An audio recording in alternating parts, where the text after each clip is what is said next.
Hi friends, ಇವತ್ತು ನಾವು VTU Java programming lab ಅಲ್ಲಿರುವ 9ನೇ program packages and access modifiers ನ ಹೇಗೆ ಬರೆಯೋದು ಅಂತ ಕಲಿಯೋಣ ಬನ್ನಿ.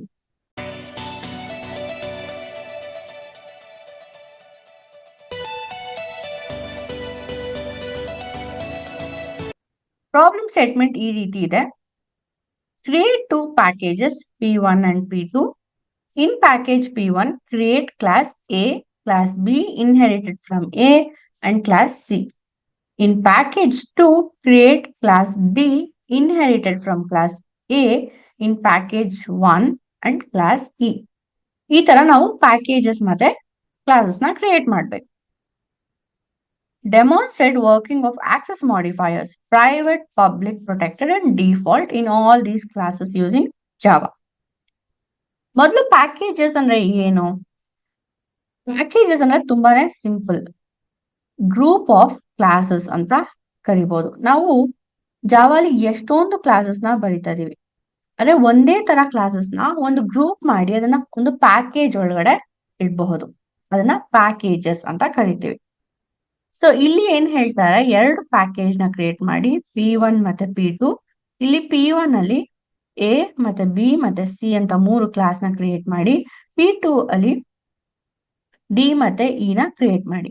ಆದ್ರೆ ಇಲ್ಲಿ B A ನ ಎಕ್ಸ್ಟೆಂಡ್ ಆಗ್ಬೇಕು ಮತ್ತೆ D ಬಂದ್ಬಿಟ್ಟು E A ನ ಎಕ್ಸ್ಟೆಂಡ್ ಆಗ್ಬೇಕು ಅಂತ ಹೇಳ್ತಾರೆ. Next access modifiers. Access modifiers ಅಂದ್ರೆ ನಾವು ವೇರಿಯೇಬಲ್ಸ್ ಅಥವಾ ಮೆಥಡ್ಸ್ ಏನ್ ಕ್ರಿಯೇಟ್ ಮಾಡ್ತೀವಿ ಅದು ಎಲ್ಲಿಂದ ಆಕ್ಸೆಸ್ ಮಾಡಬಹುದು ಅಂತ ಡಿಫೈನ್ ಮಾಡೋದು. ಜಾವಾಲಿ 4 ತರ ಆಕ್ಸೆಸ್ ಮಾಡಿಫೈಯರ್ ಇದೆ. ಒಂದು ಪ್ರೈವೇಟ್, ಇನ್ನೊಂದು ಪಬ್ಲಿಕ್. ಇದೆರಡು ತುಂಬಾನೇ ಕಾಮನ್. ಪ್ರೈವೇಟ್ ಅಂದ್ರೆ ಏನು? ನಾವ್ ಏನೇ ಡಿಫೈನ್ ಮಾಡಿದ್ರು ಅಂದ್ರೆ ಪ್ರೈವೇಟ್ ವೇರಿಯೇಬಲ್ಸ್, ಪ್ರೈವೇಟ್ ಮೆಥಡ್ಸ್ ನ ಡಿಫೈನ್ ಮಾಡಿದ್ರೆ ಅದು ಆ ಕ್ಲಾಸ್ ಒಳಗಡೆ ಮಾತ್ರನೇ ಅದು ಆಕ್ಸೆಸ್ ಇರೋದು. ಸೊ ಅದಕ್ಕೆ ಪ್ರೈವೇಟ್ ಅಂತ ಹೇಳ್ತೀವಿ. ಪಬ್ಲಿಕ್ ಅಂದ್ರೆ ಎಲ್ಲಾ ಕಡೆ ಇರೋದು.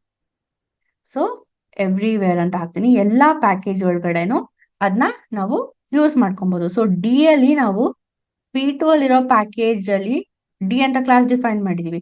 ಆ ಡಿ ಒಳಗಡೆ ನಾವು ಒಂದು ವೇರಿಯೇಬಲ್ ನ ಡಿಫೈನ್ ಮಾಡಿದ್ರೆ ಆ ವೇರಿಯೇಬಲ್ ನಾವು ಇ ಎಲ್ ಕೂಡ ಆಕ್ಸೆಸ್ ಮಾಡ್ಬೋದು, ಬಿ ಎಲ್ ಕೂಡ ಆಕ್ಸೆಸ್ ಮಾಡ್ಬೋದು, ಸಿ ಎಲ್ ಕೂಡ ಆಕ್ಸೆಸ್ ಮಾಡ್ಬೋದು. ಎಲ್ಲಾ ಕಡೆ ನಮ್ಮ ಅಪ್ಲಿಕೇಶನ್ ಅಲ್ಲಿ ಆಕ್ಸೆಸ್ ಮಾಡ್ಬೋದು. ಅದನ್ನ ಪಬ್ಲಿಕ್ ಅಂತ ಕರಿತೀವಿ. ಇನ್ನೊಂದು ಪ್ರೊಟೆಕ್ಟೆಡ್. ಇದು ಇನ್ಹೆರಿಟೆನ್ಸ್ ಕಾನ್ಸೆಪ್ಟ್ ಇಂದ ಬಂದಿದೆ. ಏನಂದ್ರೆ ಅದು ಪೇರೆಂಟ್ ಕ್ಲಾಸ್ ಮತ್ತೆ ಚೈಲ್ಡ್ ಕ್ಲಾಸ್ ಅಲ್ಲಿ ಮಾತ್ರನೇ ಆಕ್ಸೆಸ್ ಇರುತ್ತೆ. ಸೊ ನಾನು ಈಗ ಎ ಅಲ್ಲಿ ಯಾವ್ದಾದ್ರು ಒಂದು ವೇರಿಯೇಬಲ್ ಡಿಫೈನ್ ಮಾಡಿದ್ರೆ ಬಿ ಏನ ಎಕ್ಸ್ಟೆಂಡ್ ಮಾಡಿದ್ರೆ ಅಥವಾ ಏದು ಚೈಲ್ಡ್ ಬಿ ಆಗಿದ್ದಾಗ ಬಿ ಕೂಡ ಆ ವೇರಿಯೇಬಲ್ ನ ನಾನು ಯೂಸ್ ಮಾಡ್ಕೊಬಹುದು, ಅಂದ್ರೆ ಆಕ್ಸೆಸ್ ಮಾಡ್ಬೋದು. ನೀವು ಜ್ಞಾಪಕ ಇಟ್ಕೊಂಡಿರ್ಬೇಕಾಗಿರೋದು ಏನು? ಪ್ರೊಟೆಕ್ಟೆಡ್ ಅಂತಂದ್ರೆ ಅದು ಪೇರೆಂಟ್ ಮತ್ತೆ ಚೈಲ್ಡ್ ಕ್ಲಾಸ್ ಎರಡಕ್ಕೂ ಆಕ್ಸೆಸ್ ಇರುತ್ತೆ. ನೆಕ್ಸ್ಟ್ ಬಂದ್ಬಿಟ್ಟು ನಮ್ದು ಡಿಫಾಲ್ಟ್ ಆಕ್ಸೆಸ್ ಮಾಡಿಫೈಯರ್. ಡಿಫಾಲ್ಟ್ ಕೆಲವೊಂದ್ ಕಡೆ ಇದನ್ನ ಫ್ರೆಂಡ್ಲಿ ಅಂತ ಕೂಡ ಹೇಳ್ತಾರೆ. ಫ್ರೆಂಡ್ಲಿ ಅಂದ್ರೆ ಏನು ಅಂದ್ರೆ ಆ ಪ್ಯಾಕೇಜ್ ಒಳಗಡೆ ಆಕ್ಸೆಸ್ ಇರತ್ತೆ. ನಾವ್ ಏನು ಪ್ರೈವೇಟ್, ಪಬ್ಲಿಕ್, ಪ್ರೊಟೆಕ್ಟೆಡ್ ಏನು ಡಿಫೈನ್ ಮಾಡ್ಲಂಗೆ ಸುಮ್ನೆ ಬಿಟ್ಬಿಟ್ರೆ ಅದು ನಮ್ಗೆ ಈ ಪ್ಯಾಕೇಜ್ ಒಳಗಡೆ ಎಷ್ಟು ಕ್ಲಾಸಸ್ ಇರೋದೋ ಅಷ್ಟು ಕ್ಲಾಸಸ್ ಒಳಗಡೆನೂ ಆಕ್ಸೆಸ್ ಇರತ್ತೆ. ಬನ್ನಿ ಈಗ ಪ್ರೋಗ್ರಾಮ್ ಬರೆಯೋದಕ್ಕೆ ಶುರು ಮಾಡೋಣ. ಈಗ ಫಸ್ಟ್ ನಾವು ಪ್ಯಾಕೇಜ್ ನ ಕ್ರಿಯೇಟ್ ಮಾಡ್ಕೊಬೇಕು. ಪ್ಯಾಕೇಜ್ ನ ಕ್ರಿಯೇಟ್ ಮಾಡೋಕೆ ಇಂಟೆಲಿಜೆ ಅಲ್ಲಿ ನ್ಯೂ ಪ್ಯಾಕೇಜ್ ಅಂತ ಒಂದು ಆಪ್ಷನ್ ಸೆಲೆಕ್ಟ್ ಮಾಡ್ಕೋಬೇಕು. ನೀವು ಸುಮ್ನೆ ಫೋಲ್ಡರ್ಸ್ ನ ಕ್ರಿಯೇಟ್ ಕೂಡ ಮಾಡ್ಕೋಬಹುದು. ನೀವು ನೋಟ್ ಪ್ಯಾಡ್ ಉಪಯೋಗಿಸ್ತಾ ಇದ್ರೆ ಒಂದು ಫೋಲ್ಡರ್ ನ ಕ್ರಿಯೇಟ್ ಮಾಡ್ಕೋಬಹುದು. ಸೊ ಇಲ್ಲಿ ನಾನು form.p1 ಅನ್ನೋ ಒಂದು ಪ್ಯಾಕೇಜ್ ನ ಡಿಫೈನ್ ಮಾಡ್ತೀನಿ. ಸೊ ಅಲ್ಲಿ ನಂಗೆ ಫೋಲ್ಡರ್ ಫಾರ್ಮ್ಯಾಟ್ ಅಲ್ಲಿ ಬಂತು. ಇದರೊಳಗಡೆ ಒಂದು ಕ್ಲಾಸ್ ನ ಡಿಫೈನ್ ಮಾಡಬೇಕು. ಸೊ ಎ ಅನ್ನೋ ಒಂದು ಕ್ಲಾಸ್ ನ ಡಿಫೈನ್ ಮಾಡ್ತೀನಿ. ಇಲ್ಲಿ ನೋಡಿ ಪ್ಯಾಕೇಜ್ com.p1 ಅಂತ ಬಂದ್ಬಿಡ್ತು. ಈಗ ಈ ಎ ಒಳಗಡೆ ನಾನು ವೇರಿಯೇಬಲ್ ನ ಡಿಫೈನ್ ಮಾಡ್ಬೇಕು. ಸೊ ಫಸ್ಟ್ ಒಂದು ಪ್ರೈವೇಟ್ ವೇರಿಯೇಬಲ್ ನ ಡಿಫೈನ್ ಮಾಡ್ತೀನಿ, ಅದನ್ನ ಎಕ್ಸ್ ಅಂತ ಕರಿತೀನಿ. ಇನ್ನೊಂದು ಪ್ರೊಟೆಕ್ಟೆಡ್ ವೇರಿಯೇಬಲ್ ನ ಡಿಫೈನ್ ಮಾಡ್ತೀನಿ, ಅದನ್ನ ವೈ ಅಂತ ಕರಿತೀನಿ. ಸೊ ಈ ಎಕ್ಸ್ ಮತ್ತೆ ವೈಗೆ ನಾನು ಗೆಟರ್ ಮತ್ತೆ ಸೆಟರ್ ಮೆಥಡ್ ನ ಡಿಫೈನ್ ಮಾಡ್ಬೇಕು. ಸೊ ಜನರೇಟ್ ಗೆಟ್ ಎರಡು ವೇರಿಯೇಬಲ್. ಓಕೆ, ನೆಕ್ಸ್ಟ್ ನಾನು ಜನರೇಟ್ ಸೆಟರ್ಸ್.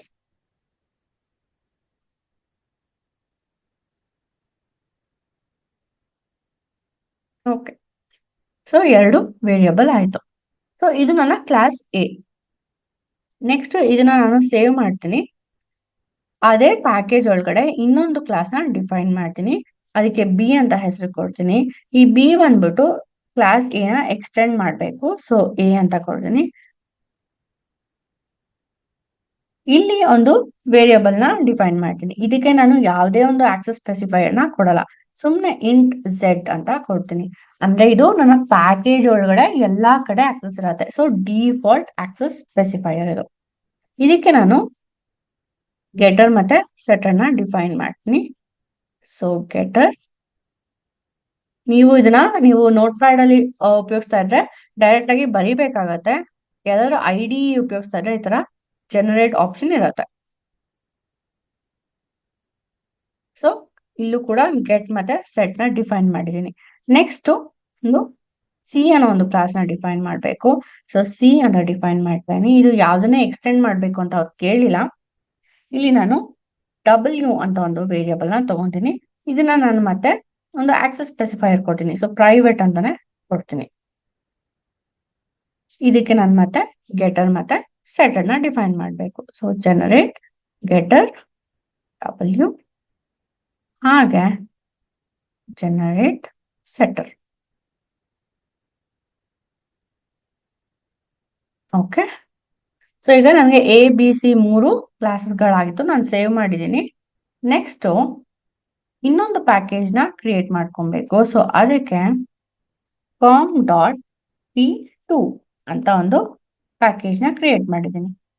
ಇಲ್ಲಿ ನ್ಯೂ ಜಾವಾ ಕ್ಲಾಸ್ ಡಿ ಒಂದು ಕ್ಲಾಸ್ ನ ಡಿಫೈನ್ ಮಾಡ್ತಾನೆ. ಇದೇನೇ ಎಕ್ಸ್ಟೆಂಡ್ ಮಾಡ್ಕೊಬೇಕು, ಎ ಎಕ್ಸ್ಟೆಂಡ್ ಮಾಡ್ಕೊಬೇಕು. ಸೊ ಇಲ್ಲಿ first import com dot p1 dot A ಅನ್ನೋ ಒಂದು ಸ್ಟೇಟ್ಮೆಂಟ್ ನ ಬರ್ಕೊಬೇಕಾಗತ್ತೆ. So extend A. ಇಲ್ಲಿ ಒಂದು ವೇರಿಯಬಲ್ ನ ಡಿಫೈನ್ ಮಾಡ್ತೀನಿ ಇಂಟ್ ವಿ ಅಂತ. ಅದಕ್ಕೆ ನಾನು ಒಂದು ಆಕ್ಸೆಸ್ ಸ್ಪೆಸಿಫೈಯರ್ ಪ್ರೊಟೆಕ್ಟೆಡ್ ಅಂತ ಕೊಡ್ತೀನಿ. ಈಗ ಅದಕ್ಕೂ ಗೆಟರ್ಸ್ ಅಂಡ್ ಸೆಟರ್ಸ್ ನ ಡಿಫೈನ್ ಮಾಡಬೇಕು. ಇಲ್ಲಿ ಜನರೇಟ್ ಗೆಟರ್ ಅಂಡ್ ಸೆಟರ್ ಒಂದೇ ಸತಿ ಸೆಲೆಕ್ಟ್ ಮಾಡ್ತೀನಿ ವಿ. ಸೊ ಗೆಟ್ ಮತ್ತೆ ಸೆಟ್ ಸಿಕ್ತು. ನೆಕ್ಸ್ಟ್ ಇನ್ನೊಂದು ಕ್ಲಾಸ್ ನ ಡಿಫೈನ್ ಮಾಡಬೇಕು. ಸೊ ನ್ಯೂ ಜಾವಾ ಕ್ಲಾಸ್ ಇಲ್ಲಿ ಇದು ಯಾವ್ದನ್ನ ಎಕ್ಸ್ಟೆಂಡ್ ಮಾಡೋ ಅವಶ್ಯಕತೆ ಇಲ್ಲ, ಯಾಕಂದ್ರೆ ಕ್ವೆಶನ್ ಅಲ್ಲಿ ನಮ್ಗೆ ಅದು ಕೇಳಿಲ್ಲ. ಇಂಟ್ ಯು ಅಂತ ಕೊಡ್ತೀನಿ. ಇದಕ್ಕೂ ನಾನು ಯಾವುದೇ ಒಂದು ಆಕ್ಸೆಸ್ ಸ್ಪೆಸಿಫೈಯರ್ ಕೊಡಲ್ಲ. ಸೊ ನನಗೆ ಇದು ಡಿಫಾಲ್ಟ್ ಆಕ್ಸೆಸ್ ಸ್ಪೆಸಿಫೈಯರ್ ಆಗಿ ಇರುತ್ತೆ. ಇಲ್ಲಿ ಜನರೇಟ್ ಗೆಟರ್ಸ್ ಹಾಗೆ ಜನರೇಟ್ ಸೆಟರ್. ಓಕೆನಾ? ಸೊ ಈಗ ಇನ್ನೊಂದು ಫುಲ್ಲು ಪ್ಯಾಕೇಜಸ್ ಎಲ್ಲ ಡಿಫೈನ್ ಮಾಡಾಯ್ತು. ಈಗ ಒಂದು ಡೆಮೋ ಕ್ಲಾಸ್ ಅಂದ್ರೆ ಮೇನ್ ಮೆಥಡ್ ಬರೆಯೋದಕ್ಕೆ ಒಂದು ಕ್ಲಾಸ್ ನ ಡಿಫೈನ್ ಮಾಡಬೇಕು. ಅದನ್ನ ನಾನು ಡೈರೆಕ್ಟ್ ಆಗಿ ಈ ಸೋರ್ಸ್ ಅನ್ನೋ ಒಂದು ಪ್ಯಾಕೇಜ್ ಒಳಗಡೆನೆ ಡಿಫೈನ್ ಮಾಡ್ತೀನಿ. ಸೊ ನ್ಯೂ ಜಾವಾ ಕ್ಲಾಸ್, ಇಲ್ಲಿ ಪ್ಯಾಕೇಜ್ ಡೆಮೋ ಅಂತ ಕೊಡ್ತೀನಿ. ಈಗ ನಾನು ಎ ಬಿ ಸಿ ಇದೆಲ್ಲ ಯೂಸ್ ಮಾಡ್ಬೇಕಲ್ಲ, ಅದಕ್ಕೆ ನಾನು ಇಂಪೋರ್ಟ್ ಸ್ಟೇಟ್ಮೆಂಟ್ಸ್ ನ ಉಪಯೋಗಿಸ್ಬೇಕು. Import com dot p1 dot A, import com dot p1 dot B, ಆ ತರ p1 ಡಾಟ್ ಸಿ ಕೂಡ ಇಂಪೋರ್ಟ್ ಮಾಡ್ಕೊಬೇಕು. ಹಾಗೆ import com dot p2 dot D, import com dot p2 dot E. ಎಲ್ಲಾ ಕ್ಲಾಸ್ ನ import ಮಾಡ್ಕೊಂಡಿನಿ. ಈಗ ಒಂದು ಮೇನ್ ಮೆಥಡ್ ನ ಬರೀತೀನಿ. Public static void main string of args. ಈಗ ಫಸ್ಟ್ ಎ ಆಬ್ಜೆಕ್ಟ್ ನ ಕ್ರಿಯೇಟ್ ಮಾಡ್ಕೋತೀನಿ. ಎ ಅಲ್ಲಿ ನಾನು 2 ವೇರಿಯಬಲ್ ಸೆಟ್ ಮಾಡಿದೆ. So A dot set X 10, A dot set Y 20. 2 set variables ನ ಡಿಫೈನ್ ಮಾಡ್ತಾನೆ. ಇಲ್ಲಿ X value is a dot get x. ಅದೇ ತರ y ವ್ಯಾಲ್ಯೂನು ಪ್ರಿಂಟ್ ಮಾಡ್ತೀನಿ. get y.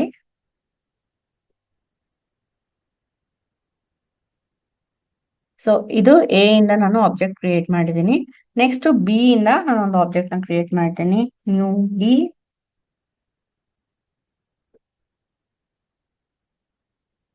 ಬಿ ಡಾಟ್, ಇವಾಗ ನನ್ಗೆ ಸೆಟ್ ಎಕ್ಸ್ ವೈ ಝೆಡ್ ಎಲ್ಲಾನು ಬರುತ್ತೆ. ಯಾಕಂತಂದ್ರೆ ನಾನು ಬಿ ಎಕ್ಸ್ಟೆಂಡ್ಸ್ ಎ ಅಂತ ಕೊಟ್ಟಿನಿ. So B dot set X 30,